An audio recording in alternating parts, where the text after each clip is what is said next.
8.000, tapi yang aktif cuman sekitar 8 ribuan atau belasan ribu gitu, nggak sampai 20 ribu lebih gitu. Maksud saya sebenarnya sembari saya membaca bukunya Mas Agus, saya terima kasih banyak kosakata masuk yang saya nggak tahu gitu. Jadi nambah pangkatan saya gitu kan secara otomatis gitu. Bahwa tadi jawabannya resiko, oke, saya terima. Terima kasih. Cukup menjawab dan cukup memuaskan sama Mas Dias. Teman-teman ada lagi yang mau nanya? Silakan bisa raise hand, kemudian oke, silakan bisa mungkin menuju sumber suara.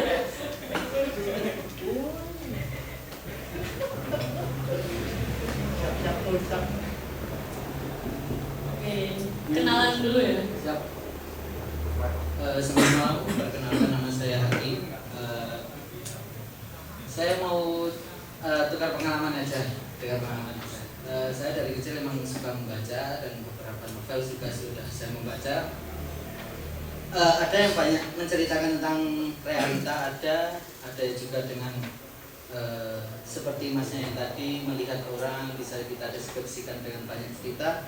Nah, kalau misal saja saya pribadi atau teman-teman yang hadir di sini atau yang melihat di rumah, gimana sih caranya atau belajar untuk menjadi penulis atau ingin mencoba?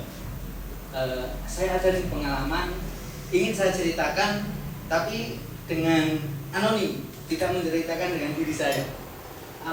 Bagaimana itu caranya? Atau bagaimana ada tempatnya nggak sih untuk belajar gitu? Itu aja. Terima kasih. Ya, makasih Mas. Siapa ya tadi namanya? Haki. Mas Haki, oke. Mungkin bisa dari Mas Jus terlebih dahulu memberikan tanggapan dari pertanyaannya Mas Haki. Ya, terima kasih Mas Haki. Mas Haki ada dua lagi. Sorry.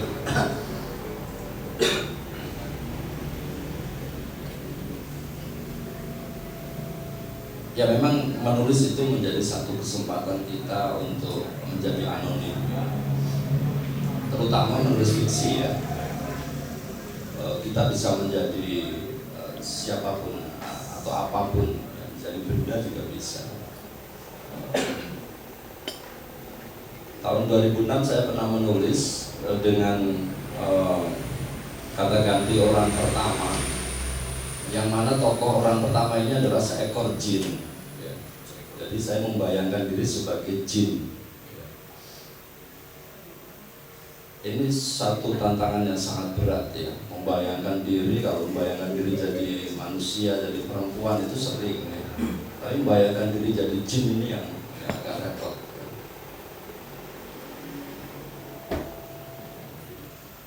Bisa kita menjadi diri sendiri ya, tapi ketika itu dituangkan dalam fiksi ya, saya kira ya kadang-kadang kurang menarik ya. Itu pengalaman saya dari membaca beberapa yang novel biografis yang ditulis sendiri, misalnya Andrea Hirata bisa nulis Laskar Pelangi yang dianggap sebagai karya dari pengalamannya sekolah di SD Muhammadiyah. Saya kira itu tidak pure, tidak murni. Itu adalah kehidupan real yang dialami Andrea. Banyak sekali unsur-unsur fiksi yang ada di dalamnya. Jadi kalau toh kita ya, pengen menceritakan tentang kehidupan kita ya, dalam fiksi, itu ya mesti dibumbui dengan bumbu-bumbu fiksi ya.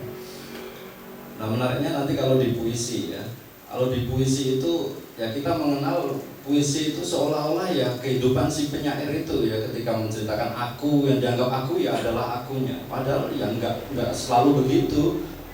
Puisi itu ya fiksi, sama-sama fiksi sebenarnya. Hanya saja kadang-kadang masyarakat kita itu memahami puisi sebagai sesuatu yang yang bukan fiksi, yang seolah-olah ketika dia menggunakan kata aku, ya aku si penulis itu, ya, padahal belum tentu juga.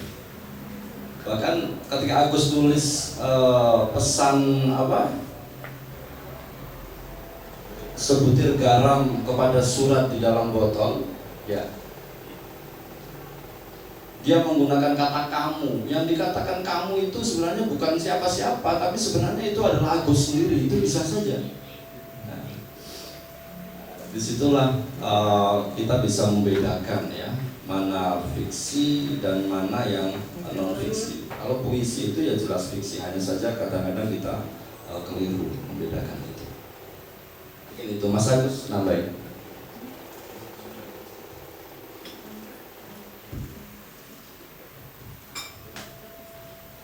Ya, kembali menambahkan Mas Yusuf tadi, kembali kayak yang tadi disebut sama Mas Dias, bahwa misalnya penulis menemukan sebuah buku, berarti kalau kata kerjanya saja sudah menemukan, berarti itu adalah anaknya si penulis. Saya pernah dengar dari seorang, ya kita mengenalnya mungkin sebagai filsuf, tapi dia sendiri nggak mau disebut filsuf, namanya Derrida gitu. Dia bilang bahwa buku atau tulisan itu seperti yatim piatu. Ketika dia sudah dilahirkan sama si penulis, maka ya otomatis penulisnya mati. Dia tidak punya otoritas apapun untuk menentukan makna dari tulisannya itu akan seperti apa. Kalau misalnya kembali ke kasus bapak-bapak di alun-alun tadi sama anak kecil yang dikasih permen, kalaupun si penulis itu maksudnya adalah ternyata bapak-bapak itu bapak baik hati loh, yang sekedar ingin berbagi permen, yuk penulis akan menulis itu, dan setelah tulisan itu jadi, dia nggak akan punya hak untuk menentukan. Yang artinya seperti itu, si pembaca mau mengartikan oh ini bapak-bapak culik, oh bapak-bapak penjual narkoba, itu terserah si pembaca. Jadi memang ya seperti kata Pak Derrida itu tadi, bahwa ini yatim piatu sudah. Teks itu sudah berkeliaran merdeka untuk menentukan maknanya, terserah si pembaca akan menentukan seperti apa. Seperti itu.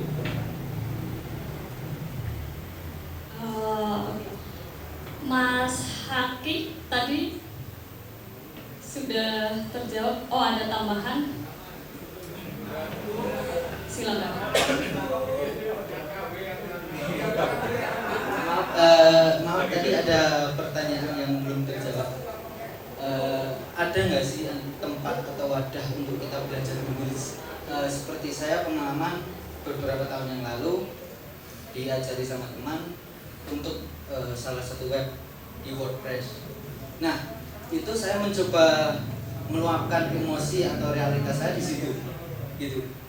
Ya iseng-iseng aja dengan masih kata-kata yang A, B, dan masih belepotan banyak sekali. Nah, apakah itu bisa salah satu tempat atau wadah untuk kita belajar menjadi penulis walaupun tidak ada basic menjadi sastra atau filosof dan lain sebagainya? Terima kasih.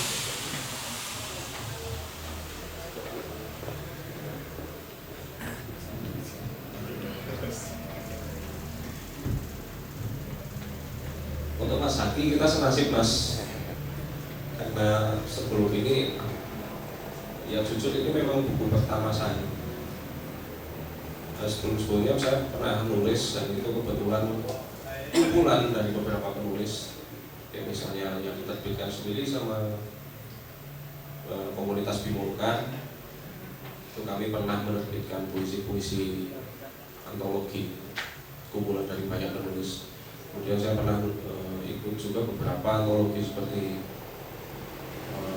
dulu pernah ada bentrokan di Nusa Tenggara Barat antara komunitas nelayan dengan aparat seperti itu. Kemudian dari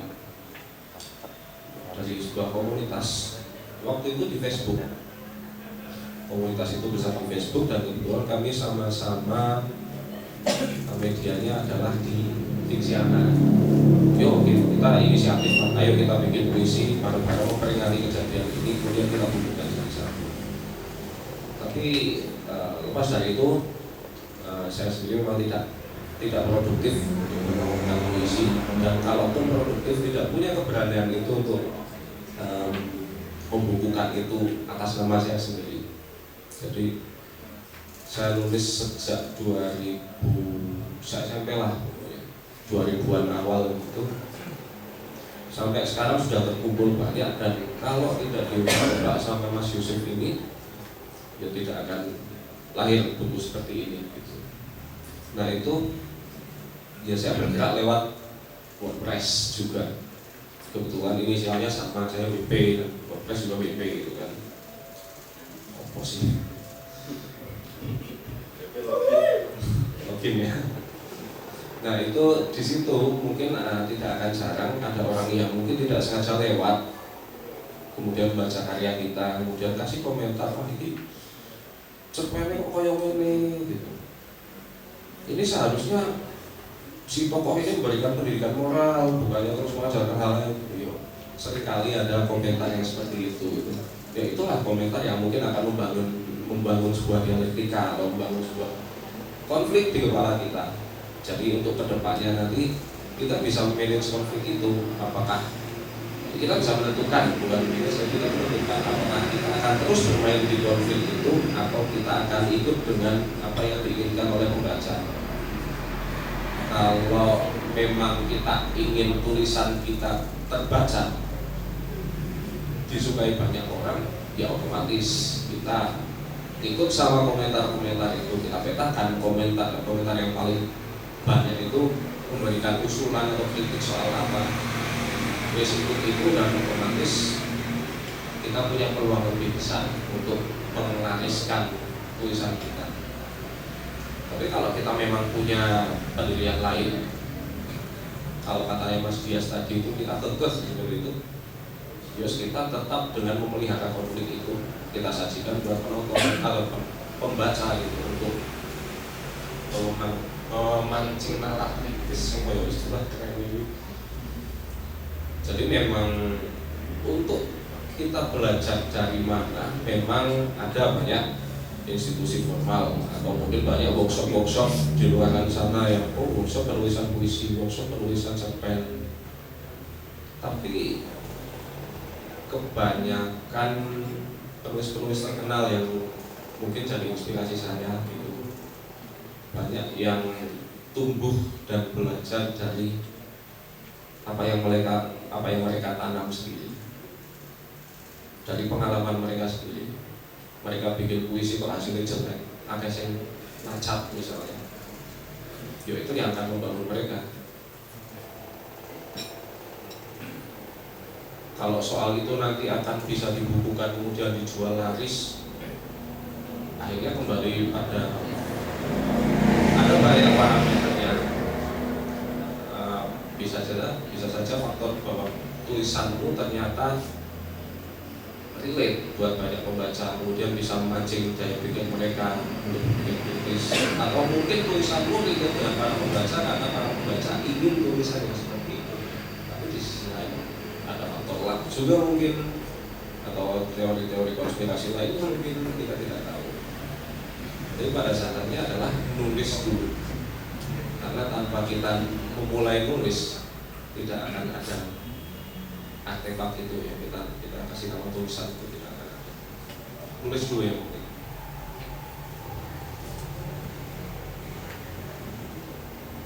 Cukup Mas Agus. Luar biasa sekali, dan saya rasa juga sudah sangat-sangat menjawab penjabaran dari narasumber kita. Mas Yusuf mau menambahkan? Oke, cukup. Mungkin satu lagi penanya, teman-teman ada yang mau nanya? Oh iya, silahkan.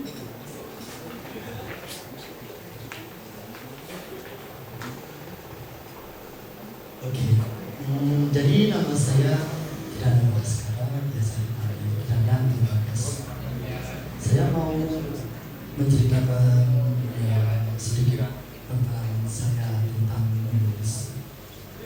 Menulis itu bagi saya merupakan suatu penulisan alias suatu tindakan katarsis bagi pikiran saya yang agak katastrofik itu.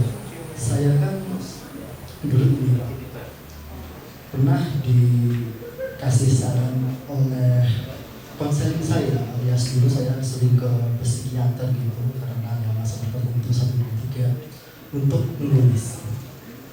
Dan dari kegiatan menulis itu saya sudah 1 tahun ini, sudah 1 tahun lebih saya menulis bahwa satu hari harus 500 kata.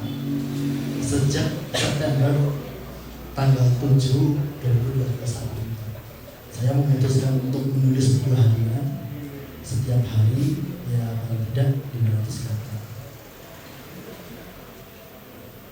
Itu menurut saya menulis adalah tindakan yang ajaib.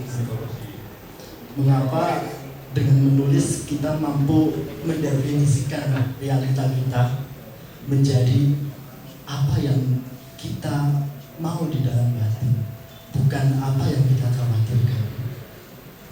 Dan dari situ saya sekarang merasa bahwa saya tidak bisa hidup normal seperti kebanyakan orang tanpa menulis. Dan dari sini saya ada suatu kemirisan tentang bagaimana pandangan-pandangan terutama generasi penerus kita terhadap kegiatan menulis. Terutama sekarang kan generasi Z itu banyak mereka yang pegang sosial media, mereka hanya menjadikan tulisan sebagai pop culture. Mereka menjadikan tulisan itu sebagai daripada makanan yang sehat. Mereka kebanyakan memanfaatkan literasi atau seperti jargon untuk seperti ya tulisan-tulisan yang cuma quotes di sosial media atau quotes di beranda-beranda internet. Dan saya sudah pernah kayak tentang pendidikan kayak ngomong ke anak-anak yang generasi lebih muda, kalian terkadang suka nulis nggak sih? Dia sukanya ya nulis hanya untuk validasi orang lain, tapi mereka nulis untuk diri sendiri itu malah kurang. Dan pertanyaan saya ini yang mau saya tanyakan, menurut Bapak ini bahwa definisi penulis itu seperti apa sih? Apakah saya bisa didefinisikan sebagai penulis karena saya setiap hari menulis itu hanya untuk diri saya sendiri, bukan untuk suatu karya sastra? Apakah itu bisa didefinisikan sebagai penulis? Atau penulis adalah mereka yang berkarya hanya untuk membuat suatu karya dan divalidasi oleh masyarakat? Seperti itu saja Pak. Terima kasih.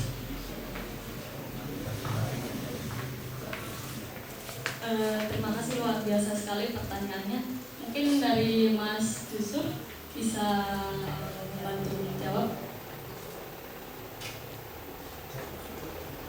Mas Bagas Kara ya? Ya, keren sekali Mas Bagas. Ada pengalaman bagaimana menulis bisa menjadi terapi gitu ya. Bisa mengobati kegilaan, bahkan bisa mengobati kanker, kantong kering. Ya karena saya sudah ngalami sendiri, ya menulis bisa menjadi apa, mencukupi kebutuhan hidup juga ya. Tapi bukan itu yang ingin saya sampaikan. Tadi kan pertanyaannya apa, penulis, bagaimana seorang bisa didefinisikan sebagai seorang penulis. Kita mau didefinisikan seperti apa, itu ya orang lain toh biasanya yang mendefinisikan kita. Kita mau menamai penulis, ya meskipun baru menelurkan satu cerpen atau satu puisi, ya bagi kita nggak masalah. Tapi kan bagaimana pandangan orang lain ya, apakah seorang itu layak dikatakan sebagai penulis karena hanya baru mengeluarkan satu karya. Seorang bisa dikatakan sebagai budayawan misalnya. Ya, kalau kiprahnya sudah kayak Om Hakim, ya, Al Ansori, itu tentu orang-orang akan menyebut dia sebagai seorang budayawan. Jadi ya kita nggak terlalu penting sebenarnya dengan apa yang orang lain katakan atau orang lain sampirkan kepada kita. Yang paling penting ya bagaimana kita menjalani sukaan itu. Kalau kita suka menulis ya menulis saja. Tapi benar ya, tadi menulis sebagai pop culture itu saya setuju ya. Memang eranya sekarang seperti itu ya. Tapi ya mending lah daripada gak nulis ya. Sekarang kan ya kita masih seolah-olah sudah di budaya literasi ya. Meskipun sebenarnya kita masih dalam tradisi oral ya. Literasi kita yang mendengarkan sekarang YouTube, senangnya nonton YouTube, terus mendengarkan novel yang audio, reel dan sebagainya sekarang sudah mulai muncul. Nah itu yang menggelisahkan. Bagaimana membangun kebudayaan menulis? Saya kira ya tentu harus diawali dengan budaya baca ya. Karena secara teori kan tuntutannya ya bahasa itu kan diawali dengan bicara, terus kemudian kita bisa cara mendengarkan ya, terus kita bisa membaca, baru kemudian menulis. Menulis itu satu keterampilan yang tertinggi sebenarnya. Jadi kalau kita tidak punya kebudayaan membaca, kebiasaan membaca, kesenangan membaca, ya kita nggak akan sampai pada kesenangan menulis ya. Kalau toh kita bisa menulis, tentu kualitas tulisan kita akan kurang ya.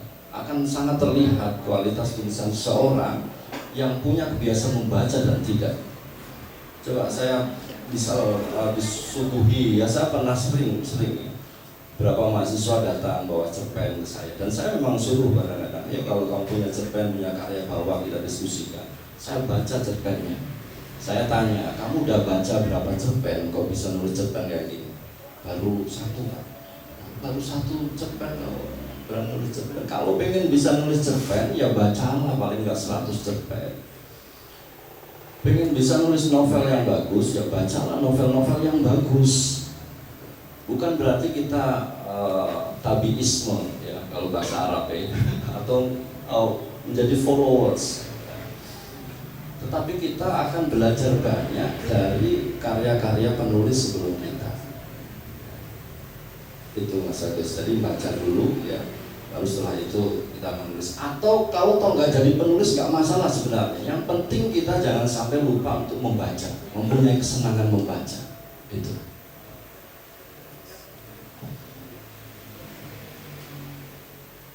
Kalau saya sederhana aja sih. Dalam aktivitas penulis itu kan sudah jelas subjek-objeknya apa. Kalau ada bendanya namanya tulisan, ya pasti ada subjek yang melakukan itu namanya tulis.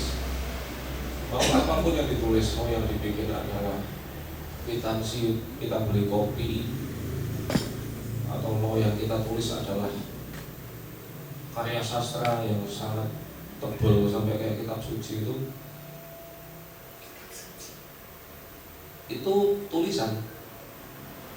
Cuman kan apakah apa yang kita buat itu akan diakui orang sebagai tulisan yang berbobot atau tidak? Itu kan pembaca nanti yang akan menilai. Kayak misalnya ya yang kita kenal di sekolah lah, mungkin yang namanya Copernicus atau Galileo. Tulisan dia di masa dia menulis itu kan nggak lebih dari sekedar rabis, racauan orang yang kebanyakan minum. Tapi kalau kita lihat era-era setelahnya, ternyata kok angin politik berubah, angin pemikiran manusia sudah mulai berbelok. ternyata kok iya yang ditulis Galileo itu banyak yang menyepakati. Kita nggak tahu benernya gimana ya. Bisa jadi kita lihat itu salah. Matahari ternyata memang bukan pusat alam semesta. Mungkin saya seorang penganut flat earth misalnya. Saya tidak, kalau saya penganut flat earth, ya tulisan Galileo itu sampah. Tapi kembali lagi bahwa ternyata pembaca itu akan berubah.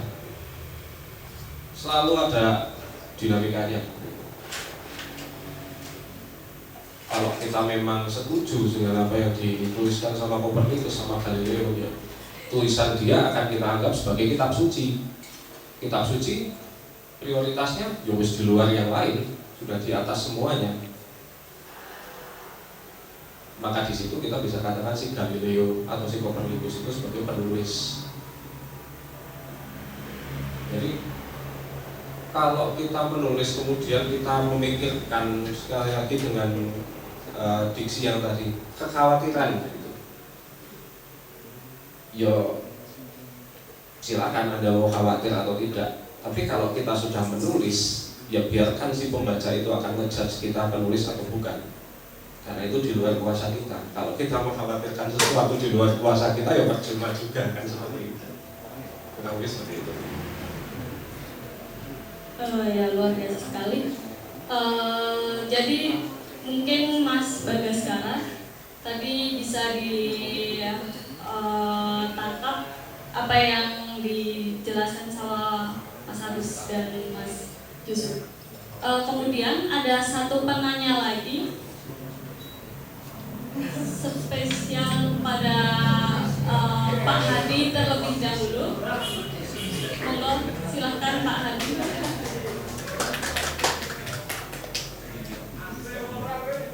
TKW mau bagian mana nih mic-nya?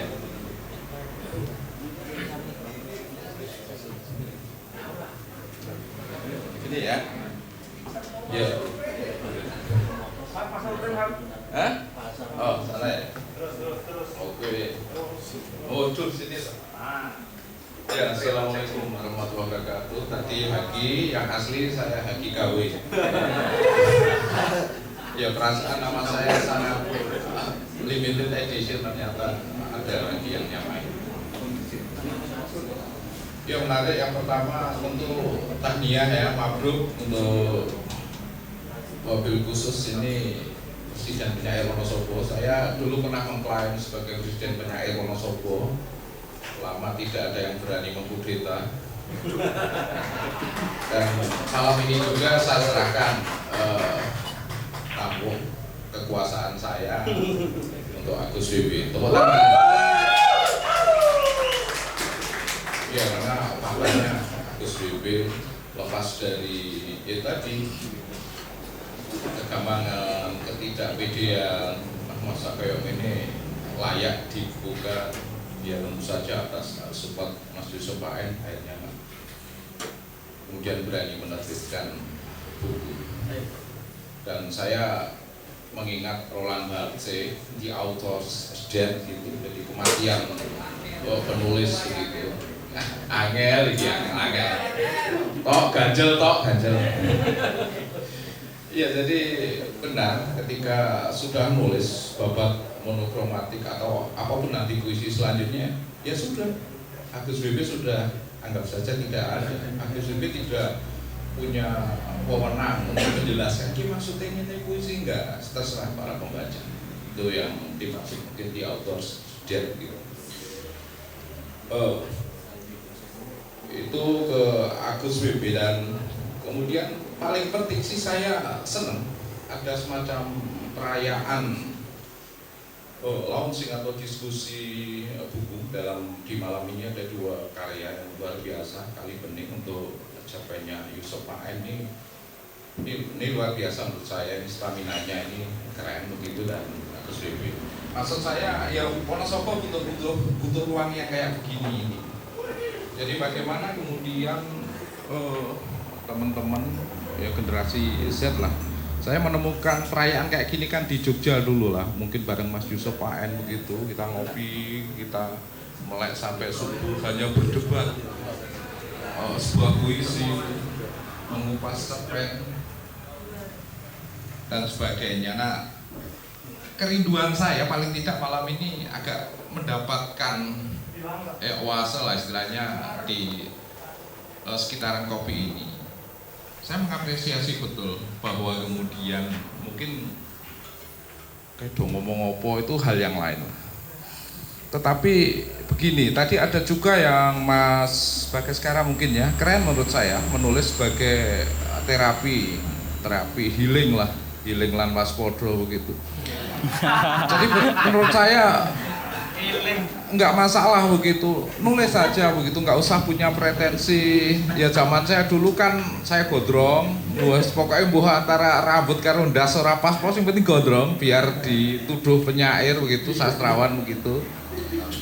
Atau kemudian saya nulis 1-2 puisi kemudian merasa paling Hairil Anwar Wonosobo dan sebagainya, itu hal yang lain. Nanti kan ada fase-fase, biar lucu banget nggak puisi dan sebagainya, nggak apa-apa, nggak masalah, tulis saja begitu. Nah, artinya bahwa apakah kemudian puisi atau ya hari-hari ini kan kita sangat masuk di eranya ya setelah Payung Teduh lah ya, Payung Teduh, kemudian Jason Ranti, kemudian Firsa Besari, kemudian Benz Batubara dan sebagainya. Teman-teman kan sangat menikmati tulisan-tulisan yang quotable gitu. Orang kemudian menganggap bahwa itu puisi. Saya nggak tahu, saya nggak mau berdebat soal-soal yang sifatnya rimatik gitu, asal ada kesesuaian bunyinya kayaknya indah banget untuk perempuan yang ada di pelukan, wah ini teman-teman pada nulis dan sebagainya. Sebenarnya sah-sah saja, monggo lah mau dicap sebagai pop culture atau apa, tetapi memang tadi Mbak Maya sudah menjelaskan lah bahwa kita tidak sedang hidup di era misal Bujangga Baru, Bujangga Lama, kemudian di era Hairil Anwar dan sebagainya. Ya hari ini ya kayak begini ini suasananya, masih mending ada teman-teman yang mulai kemudian belajar menulis yang quotable atau yang kata-kata indah lah, walaupun artinya embuh tetapi nggak masalah begitu. Nah, karena kita juga tidak mungkin kemudian ngobrol serius tentang puisi sementara ekosistemnya nggak terbentuk atau kita belum menciptakan itu tadi begitu. Sebenarnya ini kan juga menjadi ya PR saya dulu ketika saya piye carane, mungkin bareng Mas Yusuf lah kita sering ngadain bedah buku dan sebagainya. Tapi ya mungkin karena stamina anunya juga ya endurance-nya gitu kan daya tahannya nggak kemudian belum cukup terbentuk begitu. Maksud saya hari ini sopo sih sing gelem maca puisi? Boro-boro maca puisi. Maca kumpulan ya novel lah, misal Kali Bening. Sopo jal? Bapak-bapak kita yang ada di birokrasi, DPR kita. Mereka sudah sibuk ngopo sih marai sugih ora mereka. Kasarane maca kayak gini marai ngopo sih misal gitu. Maca kayak gini gua wektu tok. Apa sih manfaatnya dan sebagainya. Nah artinya teman-teman yang hadir malam hari ini adalah orang-orang terpilih dan saya menyebut Yusuf A.N. dan Agus WB kemudian dan teman-teman yang lain adalah para peramu kata-kata yang keras kepala begitu. Karena itu tadi ngopo sih Om Yusuf dadak nulis berlelah-lelah nulis Kali Bening. Ya saya malah juga lupa kapan saya menghadirkan Mbah Rutin tuh sahabat saya sholat 3 Kali Bening. Tapi bagaimana luar biasanya nulis yang kayak tebel kayak begitu. Atau Agus WP berdarah-darah paling lewat alun-alun tadi ada bapak-bapak ngasih ke seorang bocah dan sebagainya. Nah poinnya sih saya berharap bahwa apapun namanya mari kita rayakan kembali begitu ruang-ruang puitik kita. Karena setiap orang selalu punya ruang-ruang politik, pengalaman-pengalaman politik begitu. Tidak cuma pengalaman-pengalaman politik begitu. Saya mungkin mencontohkan, ya baru aja lah saya duduk, kemudian ada minum secangkir kopi, ya sudah jadi puisi lah, nggak tahu itu puisi kayak apa. Tapi saya kasih judul pelayaran begitu. Berlayar di segelas kopi, tanpa peta dan nahkoda, kesepian ini entah kemana. Gitu. Nah, kemarin juga saya melihat kemudian ada senja begitulah. Teman-teman kan juga mungkin sering lihat begitu.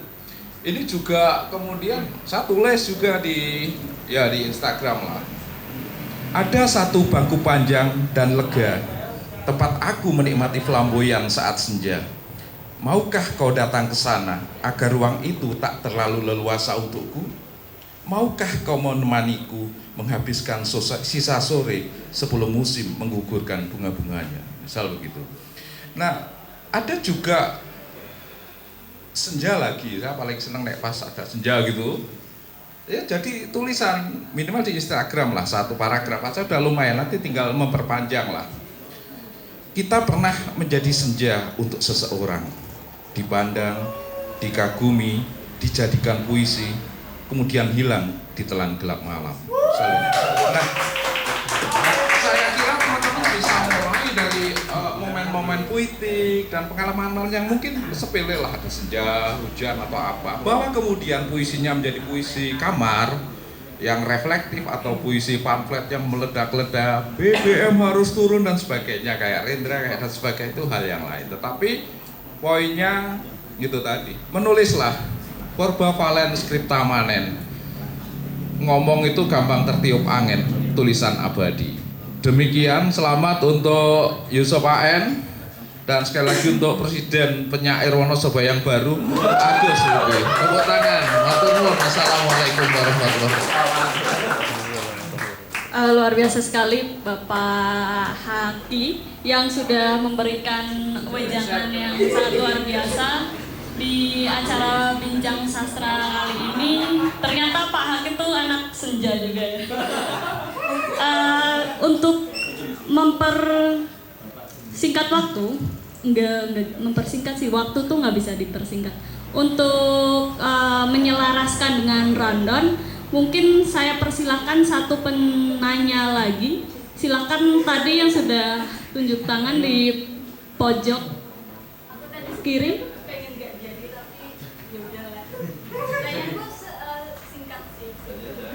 Oke, silakan bisa untuk maju aja, biar teman-teman yang di belakang bisa melihat. Silakan. Sini aja ya, saya takut kamera soalnya. Pertanyaan aku sebenarnya lebih fokus ke Mas. Ya, nama saya Rahma.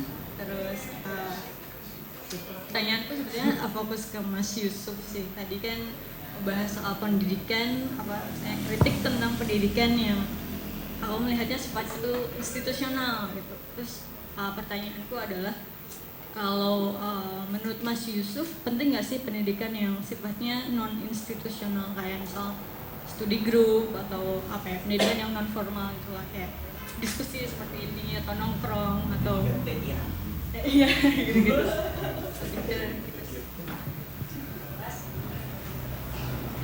Terima kasih Mbak Rahma, silahkan untuk Mas Yusuf bisa menanggapi.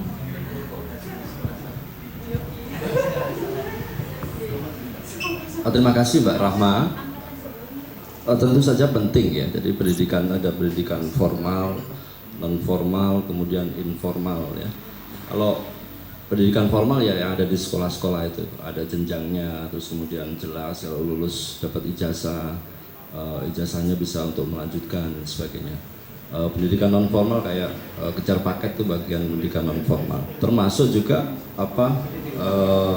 sekolah yang ada di Kalibening gitu ya, Novel Kalibening maupun di Kalibening yang asli itu pendidikan non formal. Tetapi mereka diberikan kebebasan yang lebih luas ya, sehingga dengan kebebasan itu kreativitas itu bisa tumbuh ya. Kita kan sementara ini banyak mengidam-idamkan lahirnya orang-orang kreatif yang konon orang-orang kreatif ini akan bisa survive di era yang industri 4.0 ini ya katanya. Tetapi di sekolah-sekolah ini masih kurang memberikan kebebasan yang lebih luas ya. Kurikulum ditentukan, terus kemudian Anda harus belajar ini untuk menghadapi ujian ini. Kita tidak diberikan kebebasan untuk menentukan apa yang akan kita pelajari, tapi kita justru dicekoki dengan apa-apa yang sebenarnya tidak kita sukai dan tidak ingin kita pelajari. Nah, di pendidikan non formal kayak Korea Thayyibah itu mereka kurikulumnya itu benar-benar memerdekakan siswa. Dan di akhir sekolah, karena di Korea Toiba itu mengikuti kayak kejar paket ya, mereka dikasih pilihan nih.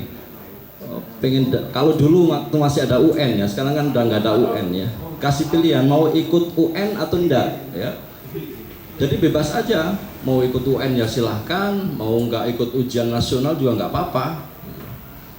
Karena mereka menganggap bahwa ujian itu jangan jadi berhala ya. Ijazah itu bukan untuk diberhalakan ya. Yang terpenting dari pendidikan itu adalah prosesnya, bukan hasilnya ya.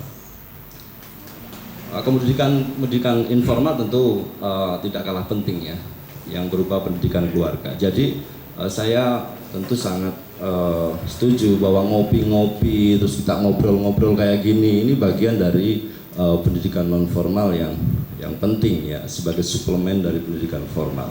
Begitu, Mbak. Terima kasih semuanya. Oke, terima kasih teman-teman yang sudah bertanya, luar biasa sekali tadi. Boleh minta tepuk tangannya untuk kedua narasumber kita. Oke, saya ada pertanyaan terakhir, mungkin bisa dijawab dengan singkat. Kira-kira apa sih harapan untuk perkembangan sastra khususnya di Wonosobo itu sendiri, dari Mas Jusuf maupun Mas Agus? Silahkan.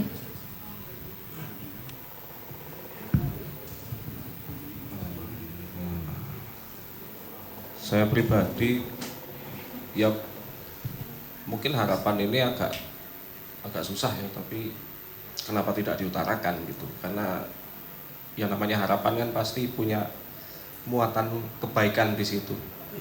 Entah mau dianggap baik atau tidak sama orang lain, kalau memang gayung bersambut ya kebaikan itu akan bisa diwujudkan gitu. Harapan pertama, mari kita tidak usah terbebani dengan istilah sastra atau dengan istilah literasi seperti itu. Ya seperti kata Mas Yusuf tadi, kalau misalnya ijazah itu jangan sampai diberhalakan, yo jangan sampai terus kita mentok di istilah terminologi sastra tinggi misalnya, atau puisi pamflet dan sebagainya. Semua orang punya hak yang sama untuk menulis dan punya peluang yang sama untuk dibaca tulisannya. Jadi ketika kita masih terkungkung sama istilah-istilah seperti itu, istilah seperti sastra iki sing koyo ngene, sing wah kayu du sastra kayak ecek-ecek misalnya, ya akan selamanya kita alergi sama sastra karena kesannya adalah susah. Sastra itu punya golongan tertentu gitu. Yang penting kita nulis, kita punya apa di dalam pikiran kita atau di dalam hati kita tulis. Syukur-syukur ono sing maca, kalau tidak ada yang membaca ya itu bisa jadi bukti bahwa kita hidup. Jadi ketika kita sudah tidak lagi terkungkung di situ, harapan kedua adalah literasi bisa jadi seperti kalau di sini kayak tempe kemul lah. Kalau kita sehari nggak makan tempe kemul, rasanya kayak urung madang gitu. Kurang lebih seperti itu. Terima kasih.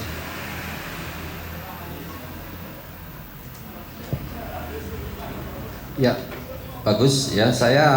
Harapan saya nih, karena Mas Agus ini baru saja dilantik sebagai Presiden Penyair Wonosobo, saya berharap beliau tidak cepat-cepat untuk menaikkan harga puisi ya.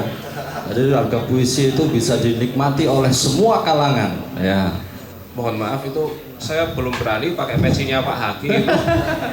Nggak sundul nanti penyerahan peci itu Mas Haki. Ya itu ya, kemudian ya kita berharap tentu sama-sama literasi atau ngobrol-ngobrol kayak gini ini bisa terus tetap ada ya. Kemarin Mas Ito sebenarnya sudah punya angan-angan gimana nih baca puisi seminggu sekali di Kedai Kopi misalnya, ya bisa, tapi yo seminggu pisan, ya misal 2 minggu sekali atau sebulan sekali ya kita keliling kedai itu baca-baca puisi, kerja sama-sama teater Banyu dan sebagainya, sehingga dinamika atau iklim sastra literasi di Wonosobo ini bisa menjadi hangat. Mungkin itu, Mbak. Baik, teman-teman di sini juga mungkin bisa menjadi sedikit tonggak buat ikut mengembangkan dan meramaikan mungkin sasana persastraan di kota tercinta kita, dan semoga diskusi-diskusi seperti ini semakin masif ada di sekitar kita, khususnya di Wonosobo. Kemudian teman-teman, saya ingatkan sekali lagi di belakang sana, apabila teman-teman tertarik dengan bukunya Mas Agus atau Mas Yusuf, bisa untuk meminang, silahkan. Tapi teman-teman semua, tidak terasa kita sudah sampai di penghujung acara diskusi kita pada malam hari ini. Senang rasanya bisa duduk bersama dengan teman-teman semua, ngobrol bareng. Jangan lupa untuk mungkin bisa follow Instagram sekitaran biar kita bisa notice, atau mungkin kita bisa mengadakan kegiatan serupa dengan narasumber-narasumber yang mungkin belum muncul ke permukaan dan itu ada di Wonosobo. Mungkin nanti kita bisa temukan bersama-sama. Untuk kesimpulan pada diskusi malam hari ini, silahkan saya membebaskan teman-teman untuk mengambil kesimpulan sendiri-sendiri, karena saya rasa dari pembahasan kita malam hari ini sangat variatif, sangat luas, dan tentunya sangat luar biasa. Teman-teman bisa mengambil kesimpulan dengan perspektif teman-teman masing-masing, dengan apa yang teman-teman butuhkan atau yang teman-teman tangkap. Begitu. Mungkin teman-teman tetap masih bisa terhubung dengan Mas Yusuf dan Mas Agus di Instagramnya yusuf.an dan WP Agus, atau kalau mau Instagram saya di @mayologi. Begitu teman-teman, saya tutup kegiatan kita pada malam hari ini. Selamat malam. Wassalamualaikum warahmatullahi wabarakatuh. Waalaikumsalam warahmatullahi wabarakatuh.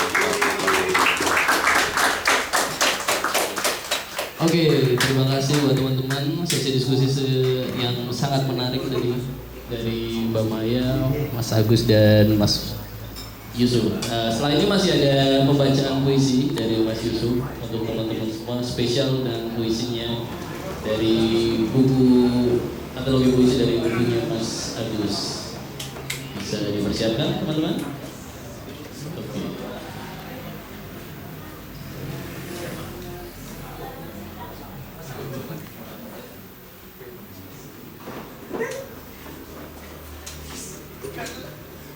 Gimana teman-teman, masih semangat, kayaknya masih biasa aja nih. Diskusi-diskusi ini emang isinya daging semua gitu kayaknya. Gak ada kulitnya, jadi gak berlemak, jadi kayak oke, gak begitu. Halo. Keren-keren sekali tadi pertanyaannya dan apa namanya? Bukunya mana ya? Bukunya ya? Bukunya mana sih? Karena memang Bijak Rasa ini memang ingin banget untuk bikin sebuah forum diskusi yang kita Agus bisa WP. sharing bareng lintas disiplin seni atau apapun nantinya. Yang satu. Dan Ini ya? itu adalah Kali tujuan bening. kami di sini untuk kita mengumpulkan teman untuk bisa sharing-sharing, bisa tukar pikiran, dan juga bisa tukar perasaan gitu. Gitu. Dan di sini kita percaya bahwa Tuhan bersama orang yang kreatif, jadi memang benar-benar kita harus berkarya, terus berkarya, terus semangat dan patah hati, karena patah hati itu harus dirasakan, kata Mas Agus. Dan tadi saya menarik banget ada Mas Agus bilang Gede. di mana air Sundawa. Iya. ketika dirimu adalah Antum dong Sundawa. Jadi di saat kita haus dan kita harus meminum air laut, kita akan semakin haus. Jadi seperti itulah berkarya, seperti itulah ciptakan sesuatu, membuat sesuatu yang bisa bermanfaat untuk diri sendiri dan juga orang lain. gitu. Oke, Mas Yusuf, mari kita sambut Mas Yusuf AN dengan puisinya.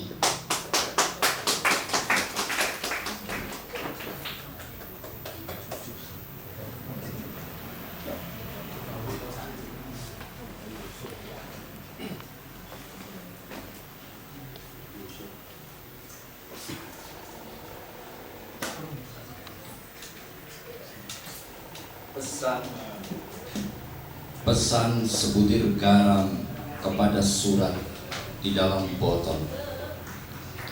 Agus WP dalam puisinya.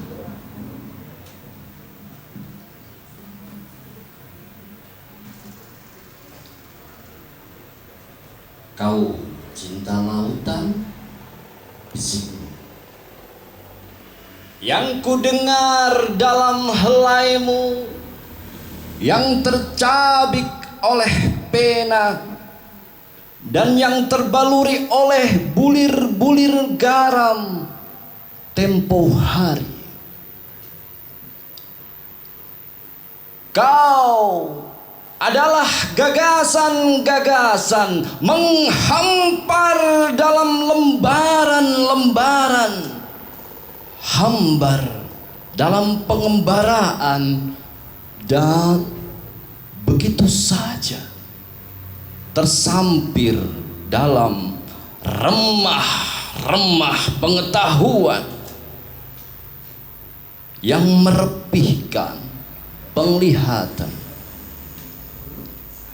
Kau mungkin hanya hangat angin pesisir yang menyibakkan pemandangan, yang mengantarkanku mafhum dan menemukan air di mana-mana. Di mana air ketika dirimu adalah lautan. Wonosobo 2012. Terima kasih. Selamat untuk Agus WP.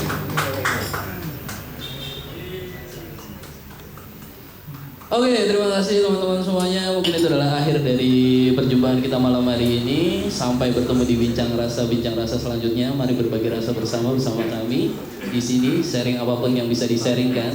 Dan terima kasih. Selamat malam. Dan ingat bahwa Tuhan bersama orang-orang yang kreatif.